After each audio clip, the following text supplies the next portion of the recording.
our kitchen was not really well designed for how big of a space that we have.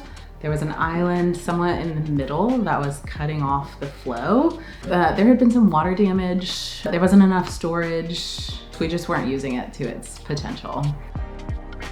And so when we moved into this house, we knew that the kitchen was something that we wanted to really build around the life that we wanted. We had a baby who was less than 1 year old. And so while my husband and I are really interested in design, we don't do it full time. And so we knew that we needed to hire a team that we could trust to make decisions that reflected what we cared about.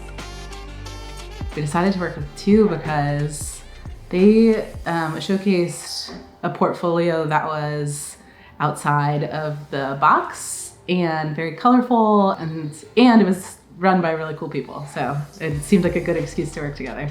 I felt really heard and respected. And you know, I'm the first one to say, listen, I don't know what I'm doing. I need you guys to help me here. But I do know some things, and I know what I like, and I know what I'm trying to see. And so they were really thoughtful in their approach.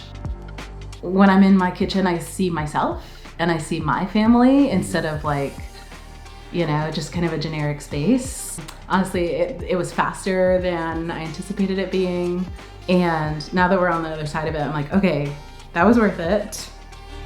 I would recommend TEW, you know, 10 times over because they are so good to work with and kind of exceeded expectations on all accounts. I was really excited with how the tile really tied it all together. And that was one of the things that came in last. And so as soon as that was in, I was like, oh my gosh, this is a different kitchen. So it was gorgeous. And they did a good job giving us options for that, right? Being like, here are some tile options that will all kind of get the job done. Which one is your style? When you are at the oven, it's easy to turn around and grab what you need to grab. You don't have to run across the kitchen if you need something. And so everything is closer together in a way that makes more sense. Even though it is kind of a larger space, it makes sense with the flow of things.